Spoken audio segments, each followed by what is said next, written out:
The trade deadline in fantasy football is right around the corner, and the playoffs are even coming closer than that. Here are all the players we need to be trading away and trade for before that deadline happens. Make sure to stick around to the end of the video though, because I'll be going over my genius trading strategy that's guaranteed to help you win a trade every single time. If you like that and appreciate it, make sure to hit that subscribe button if you are new. We're reaching a ton of new people and it would mean a lot to me, and hit that like button while you are down there. But DK Metcalf is going to be the number one buy low candidate for a few reasons here. He's dealing with injury. He hasn't played since week 7, and then he had a bye week last week. He hasn't been in the news, and he hasn't had a game over 15.5 fantasy points since week 3 of the fantasy football season. So he's the wide receiver 25 in PPR leagues. That's nowhere near what we drafted him to be and what we expected him to be, especially considering that this team is first in passing attempts in the entire NFL. But none of that is DK's fault in fantasy football. There's no fall off that's happening. And one of the statistics we can look at is his touchdowns. For example, he's at 0.7 times his career average in touchdowns on the year, and he's had 6 end zone targets so far this year, which is a good number, but he hasn't turned any of them into a touchdown so far, so you can expect that number to increase. He only has 18% of this team's total touchdowns this year. All of those statistics compared to his season and career averages in the previous years shows that those numbers are going to come up, and his upside is going to come up with that. A lot of people say touchdowns are variable statistics, which is necessarily true, but there are trends that we can follow to predict how many touchdowns they're actually going to get on the season, and he is due for positive touchdown regression. It does help that this offense again is number 1 in passing attempts.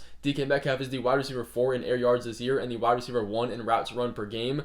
That's really good. Again, it's going to keep his upside high and shows that he's not going to finish as the wide receiver 25. I'd put every single bet that I can make on that. It also does help that he's already passed his bye week, so you don't have to deal with that coming back up later down the line of the week if you trade a guy that already went through his bye week and now you have to eat another one. So that's a plus. But a running back we need to look to trade away is DeAndre Swift, and this isn't really a him problem. He's been pretty efficient, all things considered. It's more of a team issue. Despite him averaging 18 carries a game since week 4, which is just outside the top 10 for total running back usage this year, and being the RB15 in routes run per game, he's the RB18 overall on the season, and that's because of this offense and how inefficient they are. They are 23rd in rushing attempts this year, 25th in rushing yards, and 31st in total rushing offense.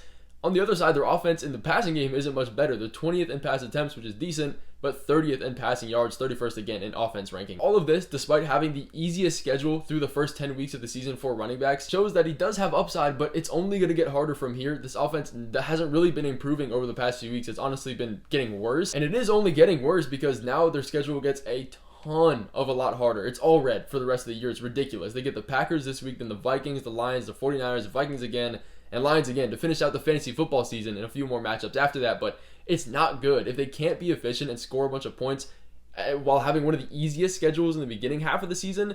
With their toughest rest of season schedule for running backs specifically, it's tough on wide receivers and quarterbacks too. The upside is not going to be there. Now we take into account that Roschon Johnson is averaging 30% of the snaps so far this year and 20 snaps last week compared to DeAndre Swift at 40, and tying DeAndre Swift in routes run per game last week. Like, those aren't positive numbers for DeAndre Swift to get more usage and upside for the rest of the year. Possibly the most important number and factor to this is that Roschon is the RB26 in carries inside the 5. DeAndre Swift is the RB25. Despite Swift playing 60 to 70% of the snaps compared to 30 for Roschon, they are tied in red zone usage, and Roschon Johnson is the RB6 in rushing touchdown rate compared to DeAndre Swift at RB45 as far as carries compared to touchdowns that end in that. That just goes to show what the utilization and role of Roschon Johnson is in this team, lowering the upside of DeAndre Swift. But the offense, again, is struggling on their own. The schedule getting harder is only going to make it worse, but somebody I do want to be buying low on, and a guy that a lot of people probably won't, is Devontae Smith. He's been extremely up and down so far this year, averaging 9 targets and over 80 yards a game through the first 3 weeks of the season, and completely now has done a 180, averaging 4.4 targets since then. There's no doubt that he's been really inconsistent, but what's bringing his value down extremely is that he's had 2 very bad games coming in week 7 and last week in week 10, where he put up 3.4 fantasy points and 0.8 fantasy points in those respective games. But it's not his fault that he was that bad. In week 7 and week 10, Jalen Hurts had 14 and 20 passing attempts, extremely low compared to his season average, and both of them were a 25-point blowout against the Giants and a 28-point blowout against the Cowboys last week. You're not going to have a bunch of upside in those 2 games, especially coming as a wide receiver 2 behind A.J. Brown. If you take out both of those games, though, and the fluke games essentially that they were, Devontae Smith is the wide receiver 7 on the year. That is insane. But because those bad games have happened, he hasn't necessarily had the best games on top of that, and he's dealing with a little bit of injury right now. Devontae Smith owners are not going to value him as high as he should be, and the Eagles just dropped 34 points, and he barely put up any fantasy points. All of those things combined together is going to make fantasy owners pretty frustrated, and you can come in and grab him for very cheap, and he has one of the easiest rest of season schedules for fantasy wide receivers. But there's a good amount of running backs that we do need to be selling high on. Tony Pollard is another one that joins this list as far as the sell highs go. The main reason for this is because Tajay Spears is back into this offense for the first time since week 6, and it drastically changed the splits between him and Tony Pollard. If we go ahead and look at it, if we isolate every single game that Tony Pollard has played without Tajay Spears this year, he's averaging 23 touches a game and 86% of the snaps. Now if we isolate the games that he has played with Tajay Spears, that number goes down to 17 total touches a game on 60% of the snaps. That's a pretty big difference considering that this offense is not that great and lacks upside. And if we go ahead and look at the splits from last week, the first game that Spears has been back, Pollard saw 54% of the snaps and 9 carries with 4 receptions, compared to Spears with 46% of the snaps with 7 carries and 3 receptions. That's extremely similar and scary, honestly, for Tony Pollard owners, considering how bad this offense is. Now, do I think Pollard will be the RB1 for the rest of the season?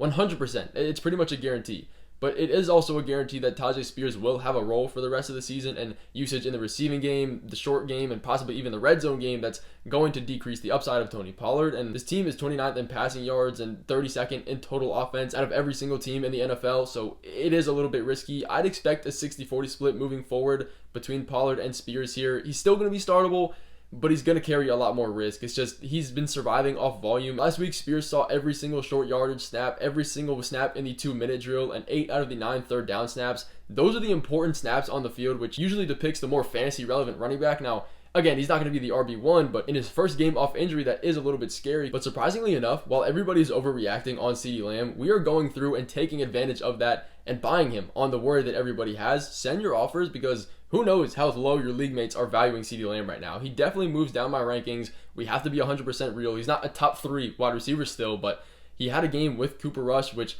was not good. He only had 45 passing yards. It was atrocious, but it's pretty obvious that that won't continue for the rest of the season because we're not going to have Dak Prescott. The good news is that CeeDee Lamb had 10 targets out of the 29 total from Cooper Rush and Trey Lance combined last week. That's a 34% team target share. That is elite. The only problem is that the offense was just absolutely terrible, so it didn't look as good as the numbers said it was. Now, we learned from last week that this Cowboys team is going to be pass first, and they're going to be in pass first scripts for the rest of the year. First of all, this team was second in passing attempts. Now, yes, those numbers were with Dak Prescott in this offense, but the coaching staff is still the same. They're still going to be running the same type of offense, even though it's going to be a lot less efficient. They're still going to be a pass first squad. Number 2 is that their defense is absolutely terrible. They cannot stop anybody, which is going to lead to a bunch more offense and, again, a pass heavy script. Number 3, they can't control leads even when they do have them, so they're going to have to stick to the pass, triple down almost at this point. So that's not great for NFL football, but it's really good for fantasy wide receivers as far as their target share goes because they have a bunch more opportunities. And in all of the games that CeeDee Lamb has played with Cooper Rush in his career, he's averaging about 10 targets and 70 yards a game, 214 passing yards for Cooper Rush in those games. So this one was definitely a fluke. He's not going to have 45 yards a game, definitely at least 150. The Eagles are also number 1 in stopping pure passing quarterbacks so far this year. I'm not taking this game for more than what it was. He has a very easy rest of season schedule with the Texans, Commanders, Giants, and Bengals in his next 4, and also a pretty positive playoff schedule as well. So Lamb definitely does move down my rankings, but not as much of a throwaway as some people think he is. If you have any questions on what you think good trade packages are for CeeDee Lamb, go ahead and let me know in the comments. I will be answering as many as possible. But we will also be buying low another guy on T. Higgins for reasons unlike the rest of these guys because he does get some tough matchups here for the rest of the season. One of the harder schedules for that. But the matchups for T. Higgins specifically just do not matter. When you have Jamar Chase on the other side of the field, 10 out of 10 times, he's going to be taking the toughest side of the coverage and most of the defensive focus. And that's why you have T. Higgins running around doing whatever he wants on the other side, getting a bunch of usage. That's why he's had such a high opportunity and been out targeting Jamar Chase in his healthy games. It's the same thing that we see with Drake London and Darnell Mooney. Drake London is a clear wide receiver 1, having a career year, but Darnell Mooney is the wide receiver 8 right now, almost leading this team in target share because he doesn't get as much of a defensive focus as the wide receiver 1 does. Now, he is 100% injury prone at this point.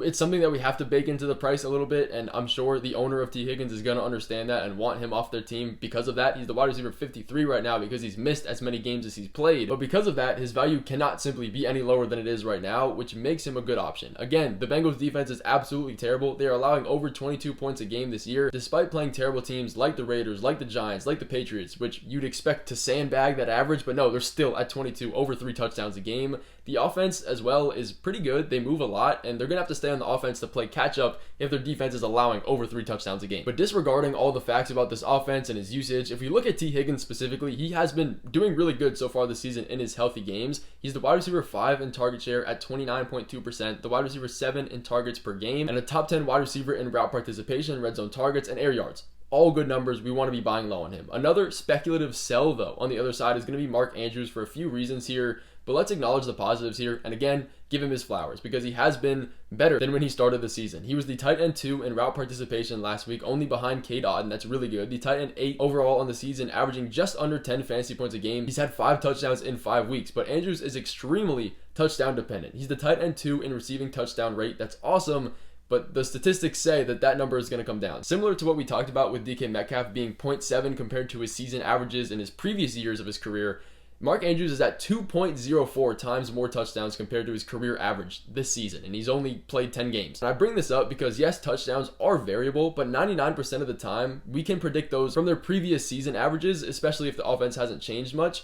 He had 6 touchdowns last year. He had 5 touchdowns the year before that. He's already at 5, again, in 10 weeks. Like, it just has to come down. So essentially, for more context, what that 2.04 mark means is that if Andrews gets about 7 targets a game, he's going to have 1 touchdown a game in that 7 targets. Like, that's just insanely unsustainable. But the reason this is happening and why he's seen so much success, especially as of late, seeing a season high in targets, receptions, and yards, is because Isaiah Likely has been injured and out since week 9. That's made Mark Andrews' route participation jump drastically. If you take out the last 2 weeks and isolate the rest of the season where Isaiah Likely was still healthy, Mark Andrews is the tight end 32 in routes run per game, the tight end 25 in route participation, again compared to tight end 2 from last week, and the tight end 23 in target rate. Now, all of this sounds bad. Will he still be using this offense? 100%, but more than likely, when Likely comes back, he's going to be down to his route participation averages and be a little bit more risky and also way more touchdown dependent because his receptions to touchdown number is going to be a lot closer, which is not what you want to see. Not to mention, the Ravens and Mark Andrews specifically still has their bye week in week 14, and honestly, the number 1 hardest rest of season schedule for fantasy points allowed, so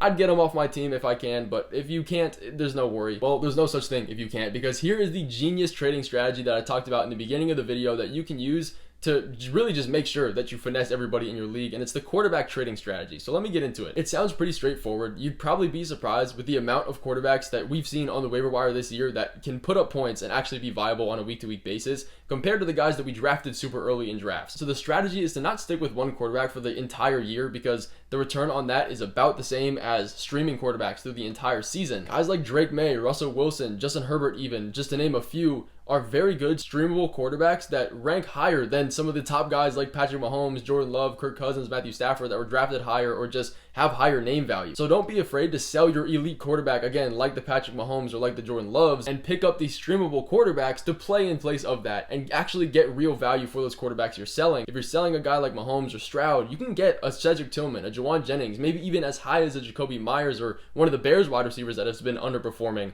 for pretty easily. And then you just keep recycling that process, selling your top quarterback that's been performing pretty good and starting the guys that have really good matchups. Now, every once in a while, you're going to get a bad week from your quarterback, but if you can get constant good bench players and flip them again, this really only works if you're in a league that trades a lot. It's a really good strategy. Let me know what you guys think about that and if you've tried it before, and I will see you in the next video on the wide receiver and running back tiers for the start sits coming later this week.